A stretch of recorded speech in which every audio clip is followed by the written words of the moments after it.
살아계신 우리 주님을 찬양합니다. 우리 예수님밖에 없습니다. 우리 예수님 만나서 예수님에게 집중할 때 우리 인생의 힘이 다시 살아나는 줄 믿으시기 바랍니다. 오늘 저녁이 바로 그날 되기를 바랍니다. 오직 우리 믿음을 통해서 우리가 예수님 바라볼 때 예수님께서 우리에게 새로운 날의 시작을 주실 것입니다. 오늘 하나님 말씀 앞으로 나가겠습니다. 사도행전 말씀 8장 1절로 8절까지 말씀 우리 은혜 받겠습니다. 사도행전 8장 1절로 8절까지 말씀입니다.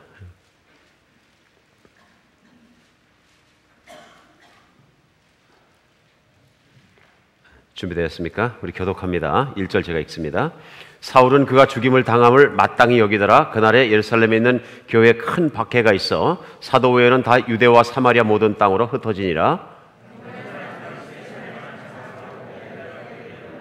사울이 교회를 잔멸할세 각 집에 들어가 남녀를 끌어다가 옥에 넘기니라. 빌립이 사마리아 성에 내려가 그리스도를 백성에게 전파하니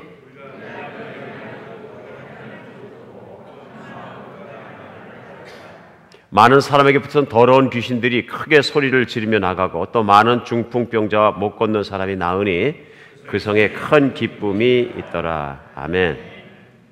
예, 아멘. 우리 예수님께서 제자들에게 약속하십니다. 내가 천국으로 가면 아버지께 구하여서 너에게 성령을 보내주겠다. 내가 너희와 함께 있는 것보다 성령이 오시는 것이 너에게 훨씬 유익하리라. 그렇겠죠?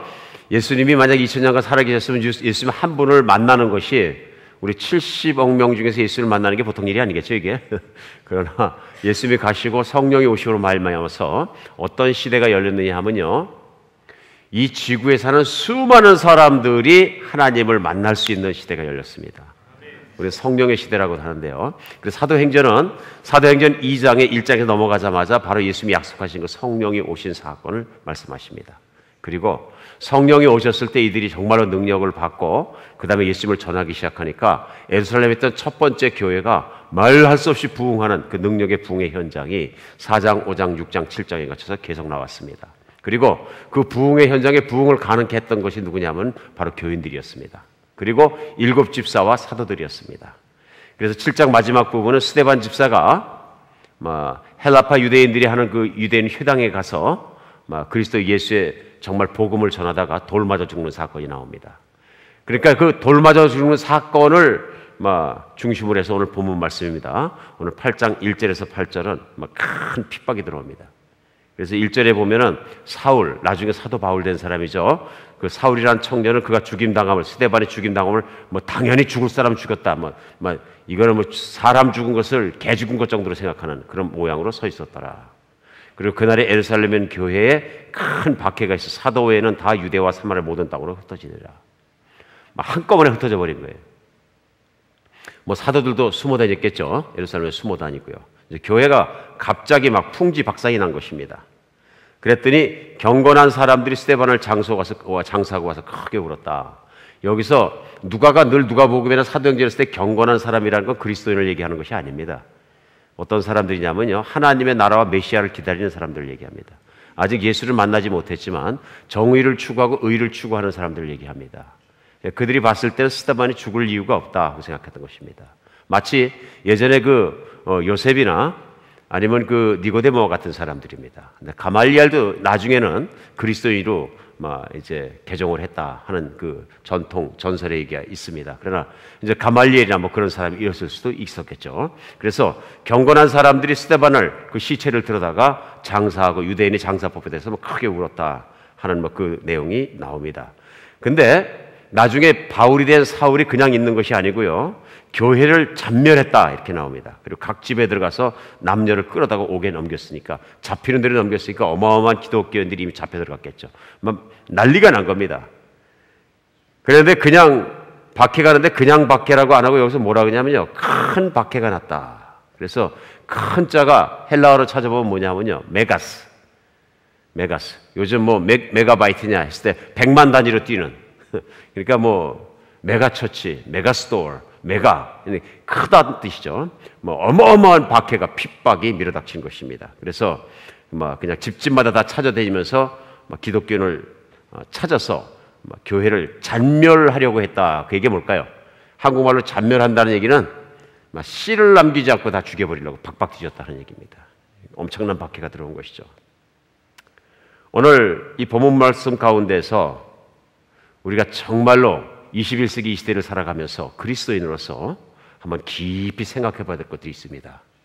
이건 정말로 깊이 생각하고 오늘의 신앙인의 삶과 예루살렘 교회의 모습을 우리 비교해 보면서 우리 신앙의 현주소를 역사의 지평 속에서 찍어보고 우리가 정말로 진실한 신앙의 길로 돌아서는 그런 저녁 되었으면 좋겠습니다.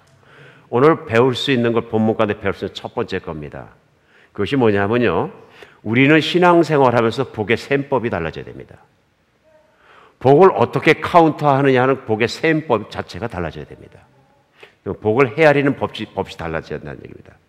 지금 오늘 초대교회가 성령 받고 나서 그 다음에 초대교회가 3,000명이 돌아오고 한 번 설교에 5,000명이 돌아오고 메가처치가 되고 모여서 살고 온 재산을 팔아다가 이렇게 막 그냥 같이 나누고 서로 사랑하고 찬양하고 전도하니까 막 돌아오고 기쁘죠? 부흥이 일어나면 기쁩니다. 근데 오늘 8장 넘어오자마자 스데반의 순교와 더불어 그날로부터 시작돼서 뭐가 있냐면 대핍박이 일어나니까 오늘 그 본문의 현장은 어떤 모습이냐면요, 재앙도 그런 모습이 없어요. 막 그날부터 시작해 다 도망다녀야 되고요, 재산 다 팔았으니까 돈도 하나도 없는데 그날로 도망가는 거예요. 이제 예루살렘에 있는 것뿐 아니라 유대 땅에 있는 것조차도 위험하기 때문에 그들이 살지 않았던 사마리아 땅으로, 이방 땅으로 막 도망가야 되는 거예요. 오늘 가장 멀리 도망갈 사람은 누굴까요? 헬라파 유대인들이죠. 헬라파 유대인들은 원래 이민 생활하던 사람들이에요. 그러니까 이 사람들은 자기들이 이민 생활하던 다른 나라로 도망가 버리면 이제 다시 그 문제는 끝이에요. 그러니까 가겠어요, 안 가겠어요? 가장 먼저 보따리 싸가지고 자기가 살던 그 땅으로 가버리는 거죠. 그러니까 헬라파 유대인들은 막 뒤도 보지 않고 그냥 가버리는 것입니다. 그렇죠? 그냥 하루 만에 다 흩어져 버리는 거예요. 그러니까 뭐 야반도주 해야 되니까 그냥 정말로 자기가 당장 입고 먹을 거 식구들 날라해 보침 싸고 다 떠났다는 얘기입니다. 이게 한두 명이 아니고요, 아이들과 어른과 포함해서 수만 명이 한 번에 흩어졌다 이런 얘기입니다. 그리고 수많은 사람들이 또 잡혀갔다는 얘기입니다. 돌 맞아 죽어요, 도망가야 돼요, 잡혀가요, 도망다녀요. 여러분, 이런 교회가 어떻게 된 거냐 지금? 완전히 요즘 시세 말하면 초박살이 난 겁니다. 그냥 이거 행복한 장면입니까? 교회가 불행한 장면입니까? 우리 세상적인 눈으로 얘기해요. 교회가 흥한 겁니까? 망한 겁니까? 망한 거죠. 망한 거죠. 옆집에 있는 사람이 뭐라 할까요? 봐라. 그 왜 그런 데 가서 믿고 따라다니더니 재산 다 팔아다 주고 왔다 갔다 하더니 뭐 며칠 안 지나갖고 도망간다고 난리치고 왜 그러나? 봐라, 잘못 믿었지. 안 그러겠습니까? 이게 세상적인 관점에서 보는 교회의 그 당시의 현주소, 현재 모양입니다. 네, 모양입니다. 막 이런 모습 이렇게 보니까 교회가 그렇게 초대교회가 완전히 박살나버린 거예요. 그러니까 이런 모습으로 봐서는 교회가 전혀 브레싱이나 도구가 될 것 같은 전혀 가능성조차도 안 보이는 것이죠. 여러분, 한번 깊이 생각해 봐야 됩니다. 뭘 생각해 봐야 되냐면요, 우리에게 복을 계산하시는 하나님의 셈법과 우리 자신이 환경을 보면서 하나님께 받은 복을 세는 셈법이 완전히 다르다는 것입니다. 하나님은 예루살렘 교회 무지무지하게 사랑하십니다. 예수님은 그 제자들, 내 손으로 키웠던 12명의 수제자들, 또 내 눈으로 아는 많은 여자제들, 자기를 공개했던 제자들을 너무 사랑해서 천국에 가는 것도 싫어하셨던 분이세요. 맞죠?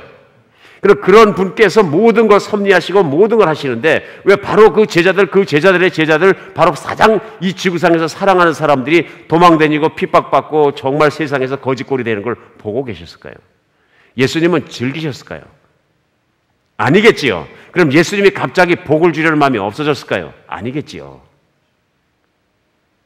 이렇기 때문에 우리는 분명하게 알아야 되는 것이 무엇이냐 하면요, 오늘날 우리가 신앙생활을 하면서 신앙생활의 셈법을 바로 잡아야 성경이 바로 읽히기 시작합니다. 이게 셈법이 바로 되지 않으면 성경을 이해할 수도 없습니다. 그렇죠? 그래서 이사야서 55장 8절로 9절에 보면요, 하나님 뭐라 그러시냐면요, 그 55장 8절에 이는 내 생각이 너희 생각과 다르며 내 길이 너희 길과 다름이라.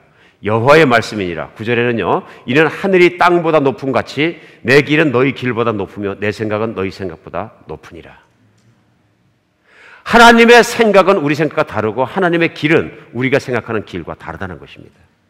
신앙생활에서 가장 우리가 어려운 게 뭐냐면요, 하나님과 다른 길을 가는 거예요. 그래서 인생에서 신앙생활을 살아가면서 가장 좋은 길, 복받은 길은 뭐냐면요, 하나님의 길, 예수님의 길을 걸어가는 거예요. 그래서 예수님이 뭐라고 하시냐면 내가 곧 길이다 그러셨어요. 제일 먼저 말씀하신 게 뭐냐면 내가 곧 길이요 진리요 생명이다 그랬어요. 내가 도다. I am the way. 그렇죠? I am the way. 그러니까 길이다 하는 얘기 뭐냐면요, 그냥 길이 아니고 내가 바로 하나님 아버지의 복으로 레드 카펫을 깔아놓은 길이다 하는 얘기예요. 나의 생각을 알고 나의 마음을 알고 나의 말을 깨닫고 그 길을 따라오면 어디로 간다고요? 하나님의 영광의 길을 걸어갈 수 있다. 영광의 길을 걸어갈 수 있다. 그런 얘기입니다. 이게 뭐냐면요, 하나님의 생각과 같아지려면요, 하나님의 셈법과 셈법이 같아야 합니다. 많은 경우에 우리가 우리 인생을 카운트할 때 셈법이 완전히 다릅니다. 우리는 여전히 그리스도인이 되고 나서도요, 복이라는 걸 계산할 때 우리 인생에서 살아갈 때 세상에서는 내가 육신에 가지고 있던 똑같은 셈법을 그대로 갖고 살아갑니다. 하나님 나라의 복을 받은 사람과 세상의 복으로 카운트하는 방법은 완전히 다르다는 것이죠. 생각해 보겠습니다. 성경에 보면은 구약 성경에 가장 많이 창세기에서 복하고 복으로 뒤에 쓰인 사람이 누굽니까? 아브라함이죠. 12장에 보면은 하나님께서 아브라함에 나타나셔서 너는 복이다 그러셔요. 너는 복이 많은 자가 아니라 You are the blessing. 너는 그 복 그 자체라. 그러니까 네가 복을 주는 자를 내가 복을 주고 네가 저주하는 자를 내가 저주하겠다.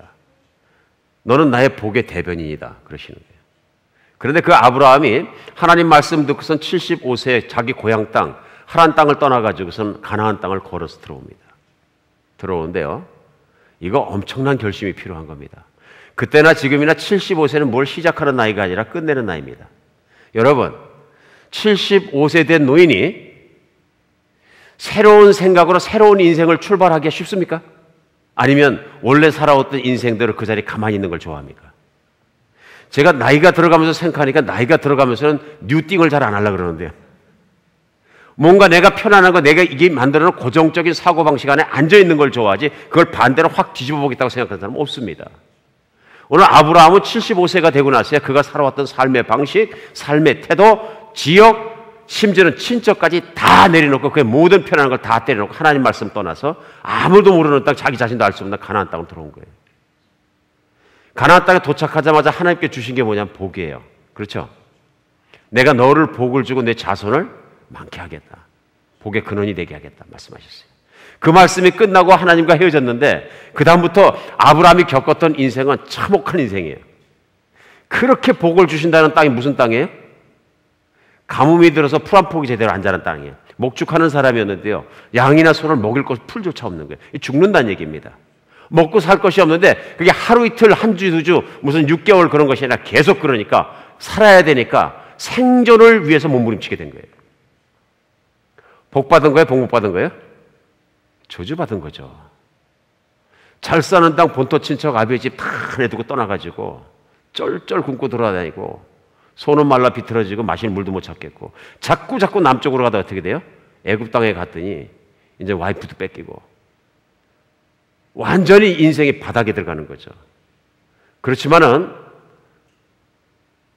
하나님이 아브라함을 복 있는 사람이라 그랬기 때문에 성경에서 신약과 구약을 다 통틀어서 복 있는 사람인 걸 우리는 압니다. 알죠? 요셉은 어때요? 요셉이 꿈의 환상을 보고 정말로 자기 형들과 심지어는 아버지 어머니까지 자기를 향해서 절하는 모습을 보면서 나는 큰 사람이 되겠구나 하나님 알았어요. 꿈을 보자마자 일어난 현상은 뭐냐면요, 형들한테 배신돼서 구덩이 빠지고 끄집어 올리더니 어디로 가는지도 모르는 나라다가 묶여가지고 노예로 팔려간 거예요. 감옥살이 하고요. 다윗은요, 다윗도 마찬가지입니다. 우리 성경을 올 적에 한번 생각해봐요. 다윗이 복을 받은 게 뭐냐면 그 당시에 최고의 하나님 사람이 와갖고 사무엘이 와갖고 자기 머리에 기름 붓습니다. 뭘 뜻하느냐면요, 너는 이 나라의 왕이 될 것이라는 뜻입니다. 그 당시에 그 나라의 사사입니다. 최고 높은 사람입니다. 영적으로 정치적으로 모든 면으로 존경받는 기름 부어줬습니다. 얼마나 기쁜 일입니까? 얼마나 복받은 일입니까? 그리고 양치기로 돌아갔는데요. 그 다음에 군대 가서 우리가 아는 것처럼 사울의 미움을 받아가지고 전혀 알지 못하는 이방 땅으로 뛰어다니면서 망명자로서 뛰어다니면서 자기 목숨 하나 부지하기 위해서 10년 이상의 세상을 삽니다. 제자들은 어떻습니까? 예수님 따라다니면 뭐가 될 줄 알았습니다. 로마의 압자에 있고 자기들은 농부고 무슨 세관원이고 세리고 낮은 계급의 사람들인데 예수님 따라다니면 예수님께서 만왕의 왕 되시고 막 그냥 로마 왕국을 뒤집어 엎어버리시고 세계의 왕이 되시고 그러면 거기서 뭐가 될 줄 알았습니다. 기대가 컸습니다. 그랬더니 자기가 따라다니던 선생님이 왕이 되기는커녕 십자가에 못 박혀서 반대로 반역자의 모습으로 죽는 모습을 다 도망갔습니다. 오늘 초대교회의 교인들은 3,000명, 5,000명, 10,000명 막 돌아오는 모습을 보면서 오케이! This is it! 하나님의 때를 회복할 때가 어느 때이니까 그러니까 예수님이 사도행전 1장에 보면 그것은 너희가 시하는 알바가 아니요 성령이 너희에게 내리면 너희가 정말 권능을 받고 땅끝까지는 내 증인이 될 것이다. 그거는 내가 안다. 분명히 말씀하셨는데 이때 뭐라 그랬어요? 막 부흥이 일어나니까 그래 이때다 바로 하나님 나라가 회복되는 거다. 이제는 유대인 회당에 있는 제사장이나 누구나 니들 다 뒤집어 엎을 수 있고 예루살렘 모든 백성이 다 예수께 돌아오고 세계가 예수께 돌아오고 이제 다 뒤집히는 거다. 흥분했겠죠. 그랬더니 그냥 막 우당탕탕탕 하더니 교회가 다 깨져버린 게 다 도망가버린.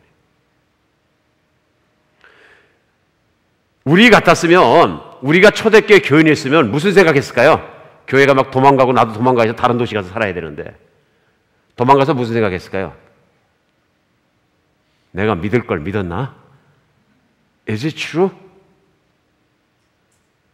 내가 잡을 걸 잡았나? 의심이 들까요? 안 들까요? 저는 오늘 이 말씀 묵상하면서 곰곰이 생각해 봤어요. 하나님, 사도행전에 있던 사람들의 믿음의 실상과 오늘날 21세기 우리 교회, 우리 교인들의 마음에 우리 정말로 믿음의 실상을 정확하게 볼 수 있게 도와주시옵소서. 이런 일 당했을 때 그래 하나님이 이래도 복 주시니까 이런 거지 생각했을까요? 아니면 저주받았다고 생각했을까요? 제일 먼저 떠오르는 생각, What's wrong? 우리 무슨 죄 졌냐? 뭐 잘못했냐? 하나님 왜 때리시는 거야? 이거죠. 뭔가 그러면 사도들이 바람을 폈든지 아니면 돈이 들어온 것 중에 사도들이 빼돌려가지고 뭐 다른 짓을 했든지 무슨 아간의 죄를 졌든지 무슨 죄가 있으니까 이 모양 이 꼴이 일어나지 절대로 교회가 이렇게 될 리가 없다. 여러분 우리 오늘날 만약 우리 입장 바꿔놓고 우리 한비전 교회가 잘 가다가 한 5,000명까지 컸는데 교회가 막 하나님의 역사에 따라 풍지박산이 돼버렸어요. 그럼 무슨 생각 먼저 해요? 교회 저주받았다. 맞습니까? 우리 한번 심각하게 생각해 봐야 된다는 것입니다. 우리의 복의 셈법은 어떻게 세고 있는지요. 근데 오늘 분명한 우리의 복의 셈법을 배워야 되는 것이 있습니다. 복의 셈법을요. 왜냐하면 오늘 네 부류의 사람이 나옵니다. 하나는 핍박하는 사람들입니다. 사울을 우두머리에서 핍박하는 사람들이에요. 누구냐면 다 제사장파들 유대인들이에요. 두 번째는 정말로 스데반을 불쌍히 여겨갖고 장사하고 울었던 경건한 사람들입니다. 맞죠? 예수는 믿지 않지만. 세 번째는 도망간 사람들입니다. 그리스도인 중에서 피한 사람들입니다. 네 번째는 끝까지 남아있던 사도들입니다. 누가 제일 복이 있을까요? 간단합니다. 끝까지 예수 믿은 사람이 복이 있는 겁니다. 환경에 관계없이 끝까지 예수 믿고 따라간 사람이 복이 있는 사람입니다. 그런데 오늘 참 좋은 게 뭐냐면요. 그 4절에 보면 그 흩어진 사람들이 두루다며 복음의 말씀을 전했다 이렇게 나왔습니다. 기가 막힌 건 뭐냐면 그 핍박 속에서 다 흩어져 도망갔는데 도망간 곳에서 하는 일이 뭐냐면 복음을 전하면서 돌아다녔다는 겁니다. 사명감을 잃어버리지 않았다는 것입니다. 참 기가 막혀요. 저는 왜 이런 생각을 하냐면요. 한비전교 교인들이 무슨 일이 교회에 생기더라도 몇 년 뒤일지라도 정말 아픈 일이 있어 교회가 흩어진 일이 있을지라도 다 흩어져서 배운 대로 예수만 전하고 돌아다니더라. 막 이런 교회 됐으면 좋겠어요. 모아놓는 것만 중요한 게 아니고 그 안에 뭐가 들어있느냐는 게 중요한 거죠. 그 코어에, 그 핵심에, 그 믿음의 중심에 끝까지 어떤 환경 속에서 예수 버리지 않고 사명 버리지 않고 끝까지 예수 전하고 그 어떤 간 장소에서 하나님의 복음을 일으킬 수 있는 그런 사람들이라는 게 중요한 거죠. 한비전 교회 안에서 애틀란타에서 목자했으면 어디 가서 무슨 일이 있어 내가 갔더라도 거기서 목자해야 되는 거죠. 어디 다른 도시에 갔다고 내가 목자 안 하면 안 하는 거죠. 내 목자는 뭐냐면 나는 전도해서 전도한 사람 양육하고 그 사람들 이렇게 해서 내 평생에 내게 사명이다. 하나님 주신. 나는 평생의 목자다. 이런 사명의식 갖고는 진짜 그리스도인이 필요한 거죠. 교회 시스템만 받쳐갖고는 안 되는 거죠. 이거는 사명감이죠. 오늘 끝까지 믿음을 놓지 않고 다른 곳에 가서도 말씀을 전했던 그 디아스포에로, 진짜 그 디아스포라 했던 그 사람들이, 흩어졌던 그 사람들이 참 복 있는 사람들이, 복 있는 사람들. 사도들도 복이 있어요. 오늘 이 본문에 나오는 사도들이 예루살렘에 남아 있었다. 이것 때문에 많은 사람들이 많은 방법으로 해석합니다. 너덟 가지 방법으로. 뭐 여러 가지 또 현실성이 없는 해석들이야 뭐 같이 나눠도 별 소용이 없을 것 같고요. 그런 해석 중에서 한 가지 가장 많이 쓰는 게 뭐냐면 사도들은 교회를 마지막까지 지키려 했다. 선장이 배가 깨질 때 마치 제일 늦게 내리는 것처럼 그래도 예루살렘 교회에 남은 사람들을 지켜야 되기 때문에 끝까지 남아서 교회를 지키기 위해서 사도들이 잔류하였다. 좋은 해석이라고 생각합니다. 네, 좋은 해석이라고. 그리고 극단적으로 또 사도들이 수급하였기 때문에 결국은 사도들이 변화를 싫어하기 때문에 그 자리에 그대로 남아 있었다. 그렇게 해석하는 사람도 있습니다. 그것도 타당성이 있습니다. 나중에 보면은 뒤에 13장에 안디옥 교회가 세웠을 때도 확인을 하기 전에는 하나님이 이방인들에게 역사했던 걸 잘 못 믿었던 사람들이 유대인들입니다. 사도들입니다. 얼마나 마음이 바뀌는 걸 싫어하고 이방인들을 개처럼 여겼으면 하나님은 베드로의 마음을 바뀌기 위해서 사도 베드로에게 환상을 보여주셔야 됐습니다. 그게 보자기 환상입니다. 온갖 동물을 채워놓고 잡아먹으라 그러니까 이것은 율법의 더러운 동물이라고 되어 있으니까 못 먹으면 되니까 내가 먹으라 그러면 먹어라. 그러고 이방인의 집에 가도록 해가지고 이방인에게 성령이 내리는 모습을 보여주십니다. 이 사건이 있는 후에 사도 베드로는 그런 기초적인 훈련을 받아야 했습니다. 헬라파 유대인들은 금방 알았어요. 가자마자 이방인들에게도 복음 전하기 시작했어요. 오늘 스데반도 그렇고요. 다른 것이죠. 그래서 그 해석도 타당성이 있습니다. 그러나 어느 쪽으로든 그들의 마음을 다 알 수는 없는 것입니다. 아마 교회를 지켜야 한다는 마음, 또 보수적인 생각, 이런 것들이 다 그대로 있었겠죠. 그들이 진짜 생각해야 되는 건 뭐였습니까? 성령이 오신 목적이었어요. 사도행전 1장 8절이에요. 성령이 너에게 임하면 능력을 받고 권능을 받고 너희가 예루살렘과 온 유대와 사마리아와 땅끝까지 다 흩어져서 나의 증인이 되리라. 이 말씀을 깊이 묵상했다면 알 수 있었는데 그 말씀을 알고 흩어졌으면 복이 있는 것이고 만약에 사도들이 그 말씀을 깊이 깨닫지 못하고 예루살렘을 지키려 했다면 그들은 역시 인간적인 연약함에 붙들려 있었던 것이죠. 그렇게 생각한다 그러면은 복 있는 사람 1번 도망갔던 사람, 복 있는 사람 2번 사도들, 복 있는 사람 3번 경건한 사람들, 그 다음에 특별상이 한 명 있습니다. 누구예요? 제일 악하고 악한 저승에 우두머리 들은 사울이 바울되는 사건입니다. 오늘 이거 보면서 뭘 느끼십니까? 모든 사람은 하나님의 셈법에 의해서 복받을 자격이 있다. 사울이 복받는 거 보세요. 사울이 어떤 사도보다도 큰 일에 쓰임받은 거 보세요. 나중에 바울이 돼서 얘기하잖아요. 내가 어떤 사도들보다도 크게 쓰임받았다. 그러나 그것은 나로 나됨으로 만드신 하나님의 은혜로 그렇게 된 것이지 내가 일을 열심히 해서 그렇게 된 건 아니다. 자기가 보아도 12명의 어떤 사도보다도 맨 마지막에 사도된 자기가 반대로 확 돌아서 보였는데 자기가 가장 큰 일을 시키셨다는 얘기예요. 그리고 실제로 신약성경을 뒤져보면 맞습니다. 그 말이. 맞습니까? 맞죠. 이게 하나님의 셈법이에요. 우리는 항상 기득권자에게 모든 것이 좋은 줄 알다 그렇지 않습니다. 오늘 하나님의 복의 셈법 중에 우리가 아는 진정 중요한 거 하나 있습니다. 누가 진짜로 복받은 사람이면 이겁니다. 진정한 복은 오늘 잘 들으시기 바랍니다. 진정한 복은 내가 원하는 것을 갖는 것이 아니라 하나님이 원하시는 도구가 되는 것입니다. 믿으십니까? 예수를 믿고 그리스도인이 돼서도 끊임없이 자기의 복을 추구할 때 내가 원하는 것을 받은 것이 내가 복받았다고 생각하는 셈법이 얼마나 팽배했는지 모릅니다. 그래서 제가 강단에서 설 때마다 강조하는 게 기복신앙은 말도 안 되는 얘기입니다 하는 얘기가 뭐냐면요, 세상에서 세상에 있는 복, 부자가 되고 자식이 잘 되고 뭐든 좋은 복이죠. 내가 하나님이 원하시는 도구가 된 그 길을 갔을 때 그렇게 되는 것은 복이 되는 것입니다. 그런데 그런 복이 나의 목표가 돼서는 안 된다는 얘기입니다.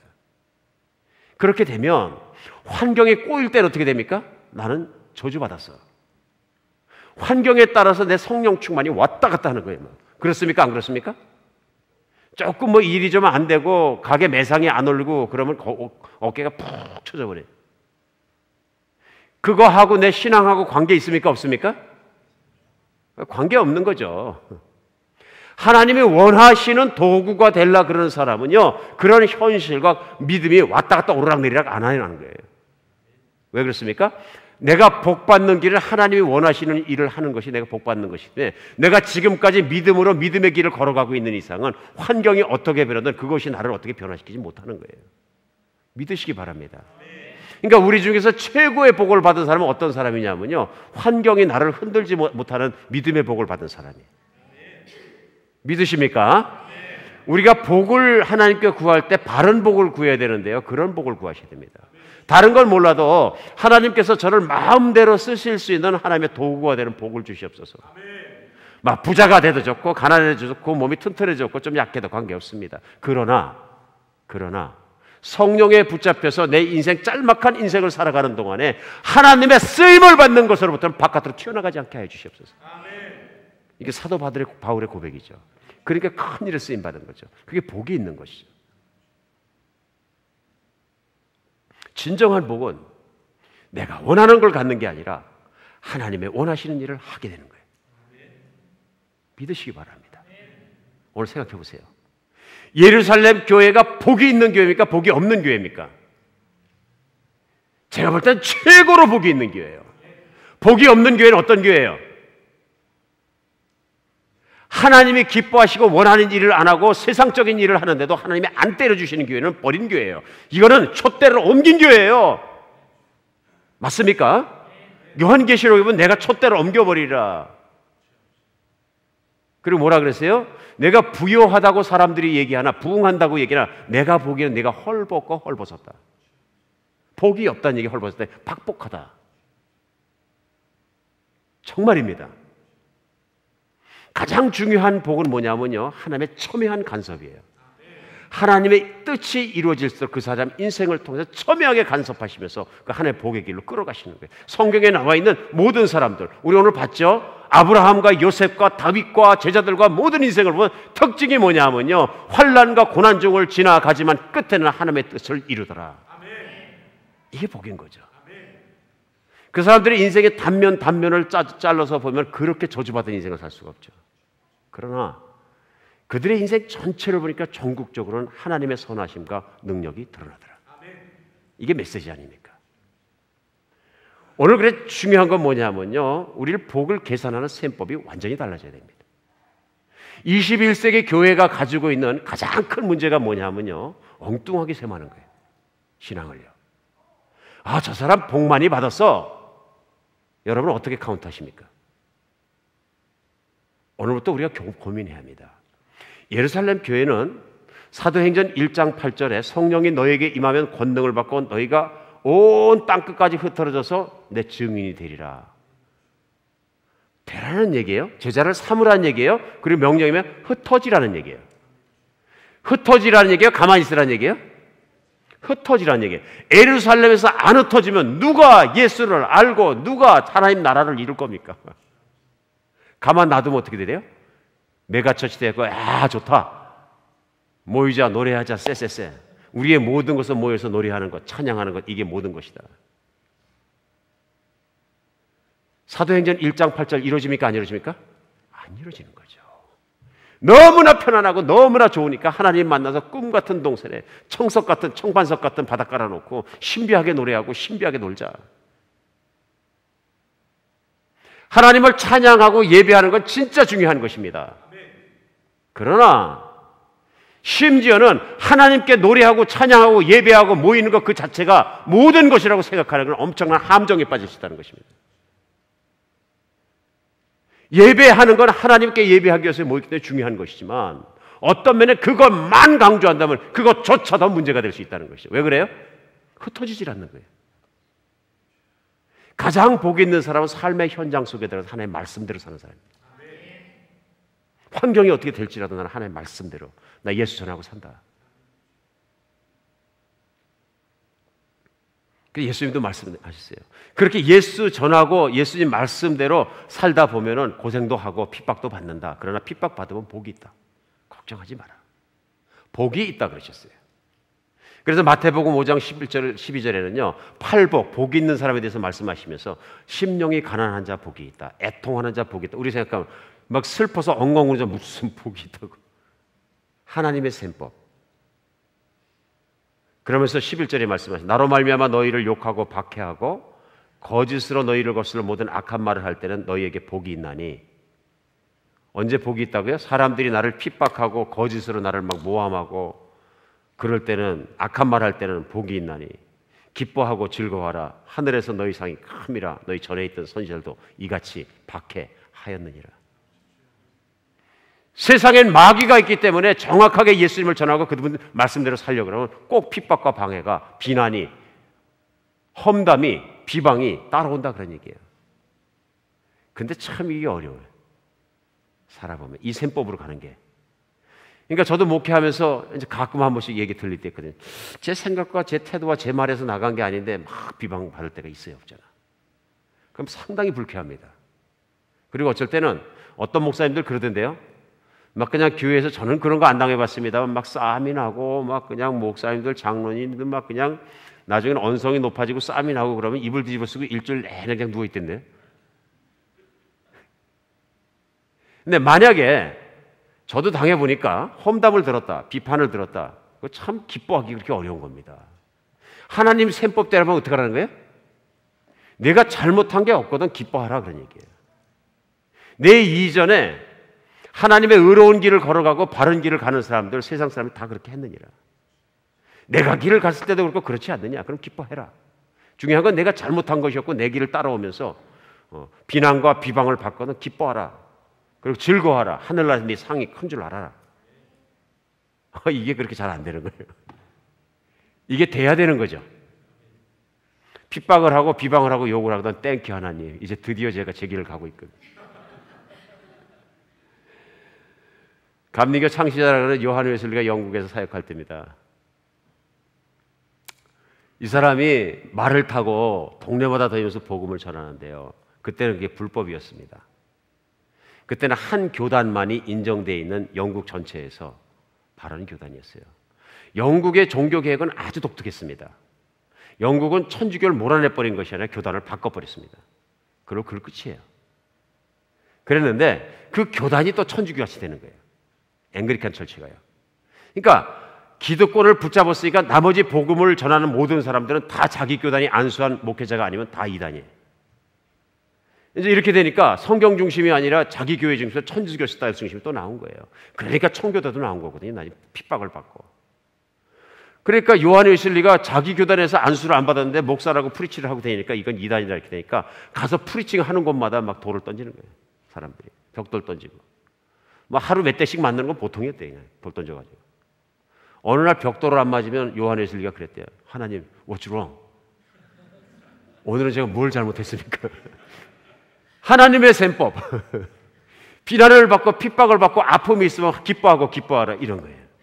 아, 오늘은 제일했구나 이렇게 되는데. 가짜 복음이 가득한 영국 안에서 나는 진짜 복음을 선포하고 믿음을 선포하고 그리스도를 선포했는데 그런데 핍박이 안 오면 이상하다 이거. 시대에 가짜 복음이 깔고 때가 얼마나 많습니까? 저 21세기 마찬가지라고 생각합니다. 21세기에 복음적이고 말씀적이고 예수님 중심으로 똑바른 말씀 선포하고 똑바른 길을 가고 똑같은 사역을 하려고 그러면 똑바른 사역을 하려고 그러면 반드시 핍박받게 되어 있습니다. 어쩌면 욕먹습니다.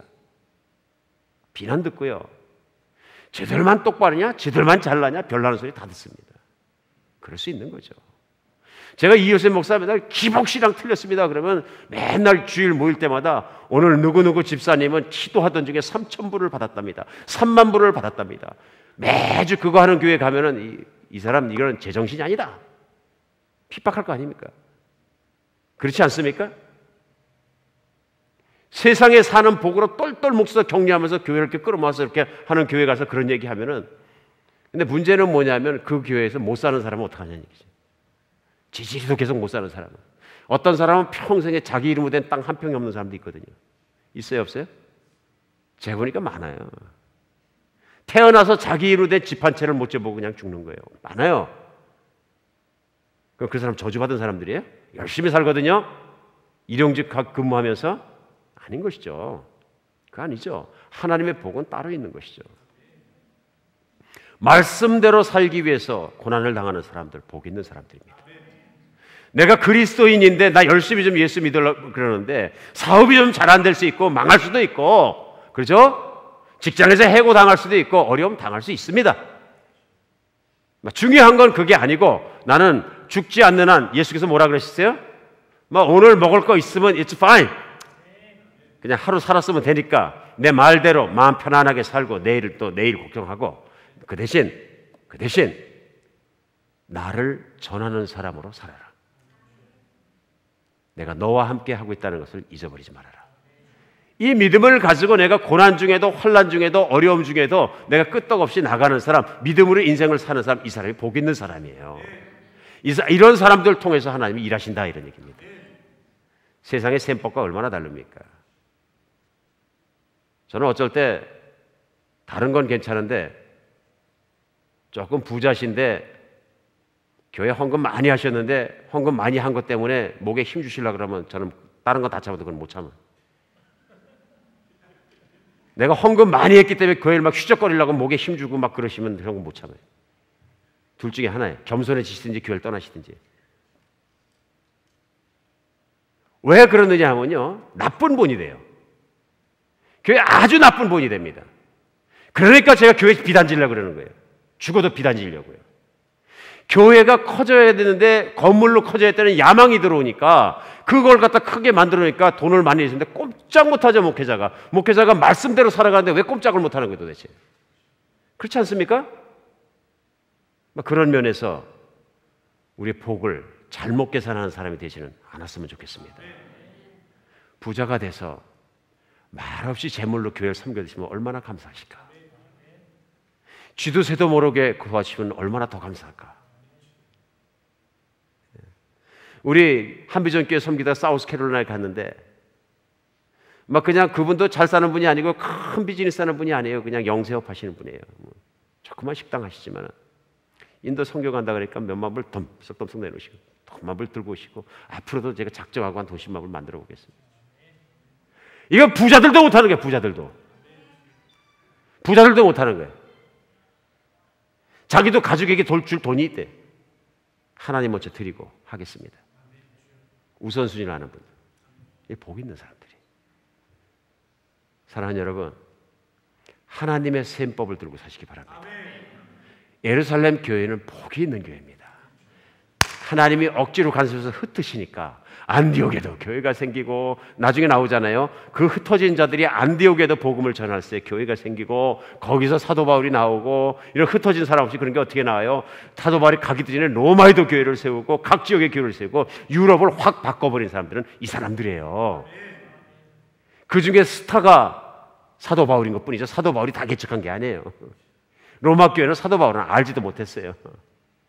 노예들에게 복음을 전하고, 심지어는 왕실의 복음을 전하고, 전 로마가 있는 엠파이어를 뒤집은 사람들은 바로 이 사람, 흩어진 사람, 디아스포라에 대한 평신도들이에요. 여러분, 오늘 두 번째 알아야 되는 것은 사명을 따라서 인생을 살아야 됩니다. 사명을 따라 살아야 인생이 달라집니다. 많은 사람들이 교회 생활하면서, 신앙생활하면서 자기 달라지고 변화받기 원하는데, 은혜인 건 압니다.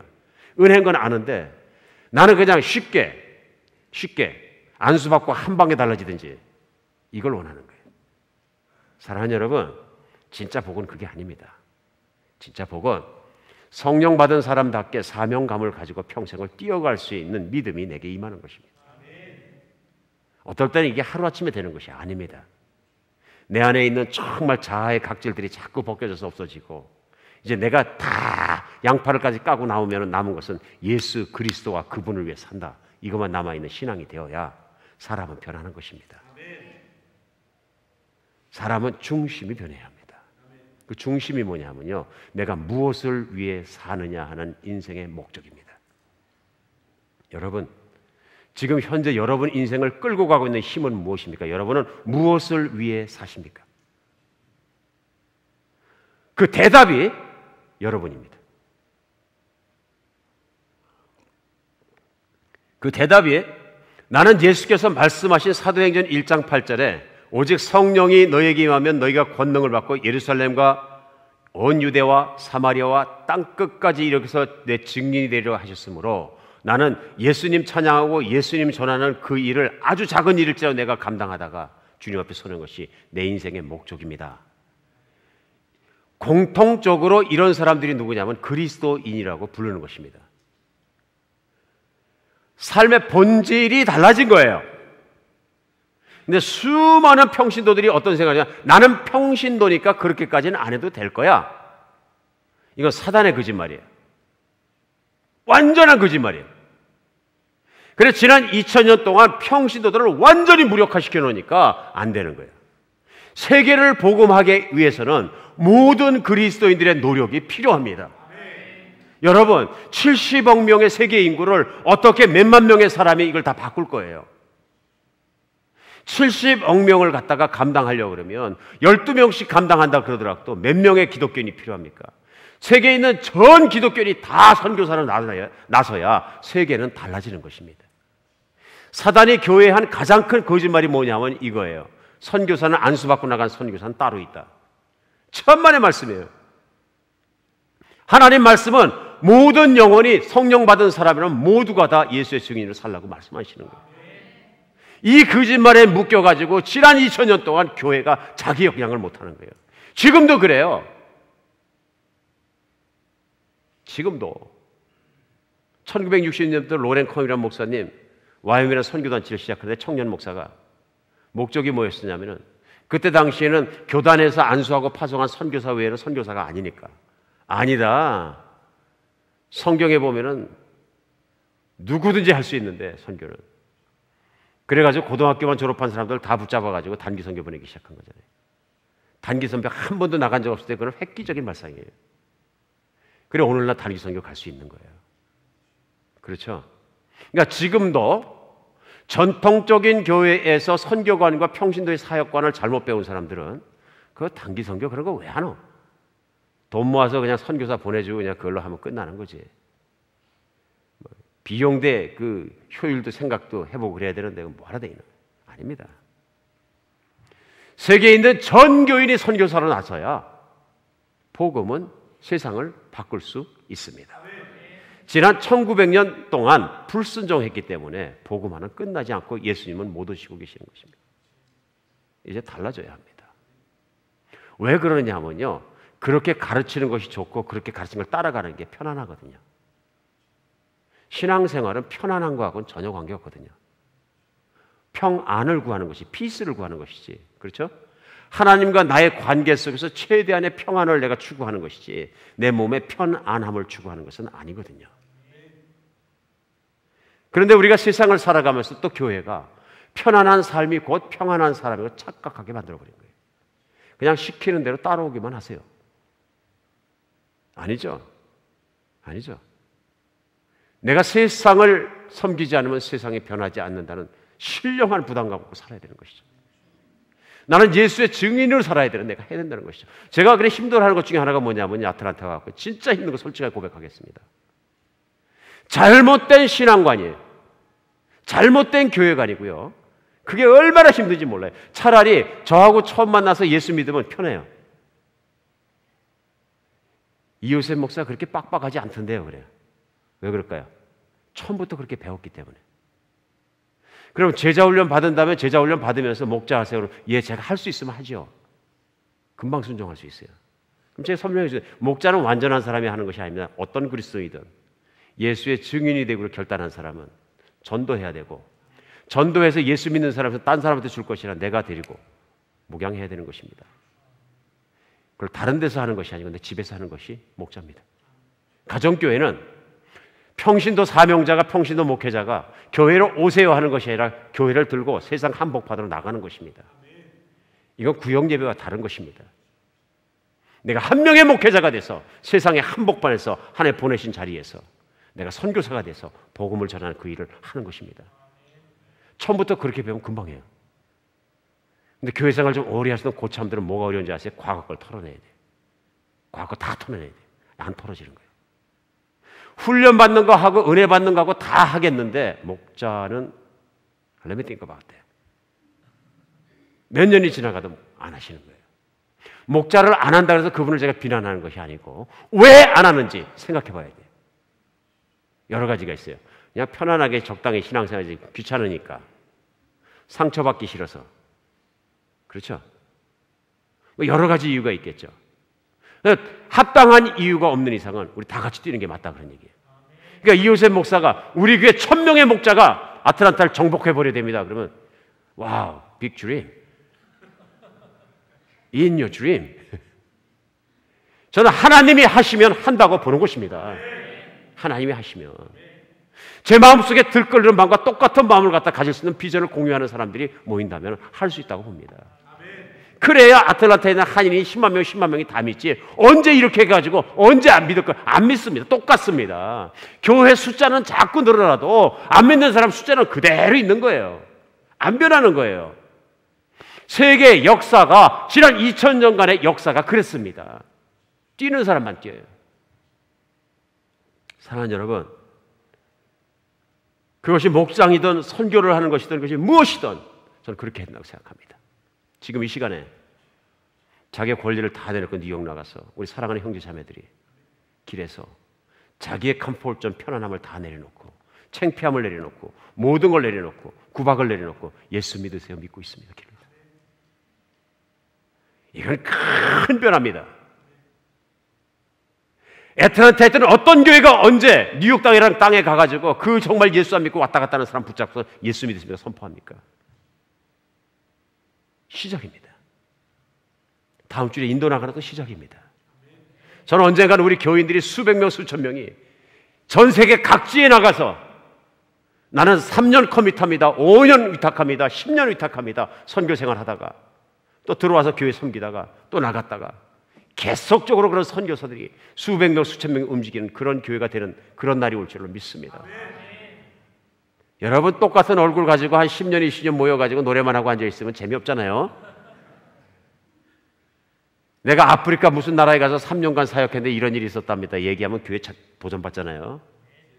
근데 그분이 우리 사랑하는 형제이고 보통 평신도이고 나와 전혀 다를 것이 없는 사람인데 그런 일을 하는 거 보면은 와, 나도 할 수 있어. 최소한 나도 우리 교회에서 뭐 개척한 선교지도 없고 다른 선교지 없으니까 그 베이스에 가서 나 밤 열심히 하고 빨래 해주고 내가 백업 해줄 수 있어. 나 그런 인생 살고 싶어. 할 수 있는 거죠. 나 다른 나라 가서 애들 ABCD 가르칠 수 있어. 나 컴퓨터 거저 조금은 아니니까 내가 가서 애들 가르칠 수 있어. 그런 일을 하고서 복음 전하는 게 그게 선교죠. 거기에 사는 게요. 저는 저희 한비전 교회가 꼭 그렇게 되는 날이 있을 줄 믿습니다. 21세기 현대교회의 가장 큰 병들을 우리가 분명히 볼 수 있어야 합니다.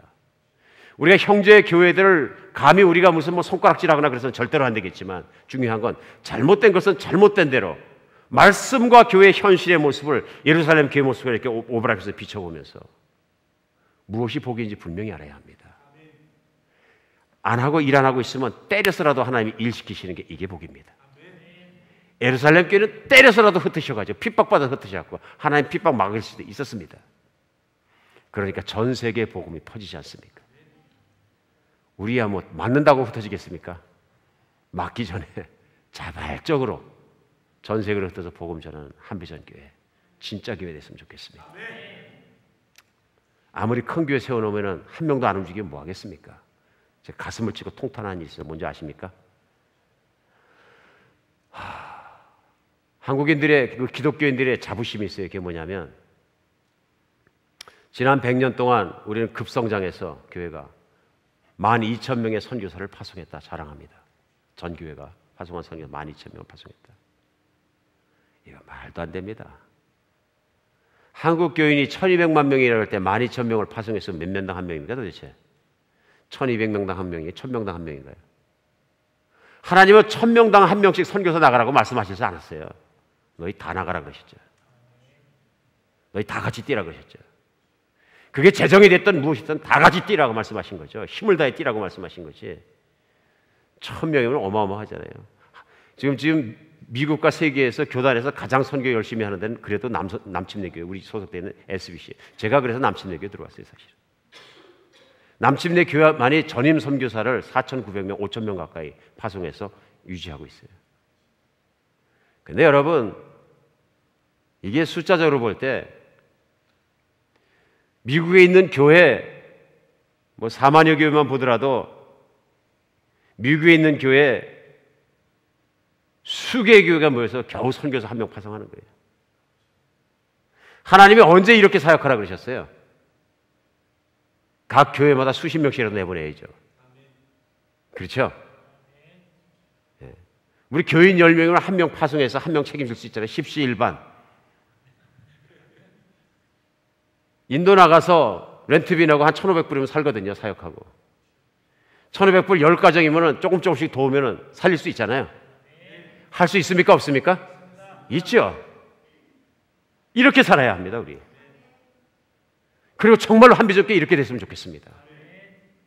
우리 10년 뒤에도 5년 뒤에도 이런 모습 안 하고 맨날 앉아서 같이 똑같은 얼굴끼리 그냥 예배만 드리고 앉아 있다 그러면 이게 진정한 예배가 될 것인가는 우리 한번 생각해 봐야 됩니다. 맞습니까?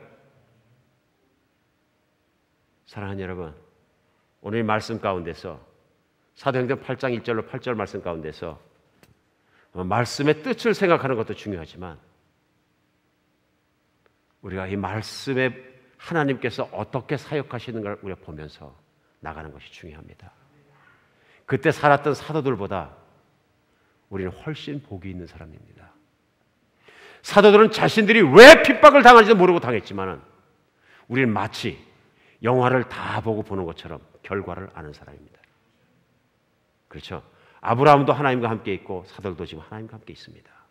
그때 도망갔던 정말 그래서 현지에서 복음을 전했던 성도들도 하나님과 함께 있고요. 21세기 바톤은 우리 손에 넘겨져 있습니다. 오늘의 삶이 답답할 때 안 보일지라도 결과가 좋은 인생 사시기 바랍니다. 끝이 좋은 인생 사시기 바랍니다.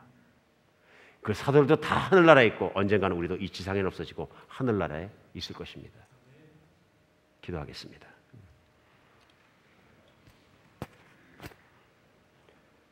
하나님 아버지, 이 저녁에 저희가 말씀 안에서 변화되게 하여 주시옵소서. 우리 예수님을 정말 껍데기로만 믿지 않고 살아계신 하나님을 바로 따라갈 수 있도록 도와주시옵소서. 세상에 있는 마음으로 복을 셈법으로 그 셈법대로 카운트하지 않도록 도와주시고 오직 우리 주 예수 그리스도를 따라가는 그 삶으로 말미암아 그렇게 살 수 있도록 도와주시옵소서. 주님, 내가 여기 있사오니 나를 보내소서. 하나님, 나를 보내소서. 내가 그 일을 감당하겠습니다. 제가 일대 정말 예루살렘 교회처럼 21세기 예루살렘 교회처럼 이 교회가 그렇게 감당하게 하여 주시옵소서. 우리가 그렇게 기도하는 정말 주님의 사람들 다 되게 하여 주시옵소서. 그리스도 예수 이름으로 기도하겠습니다.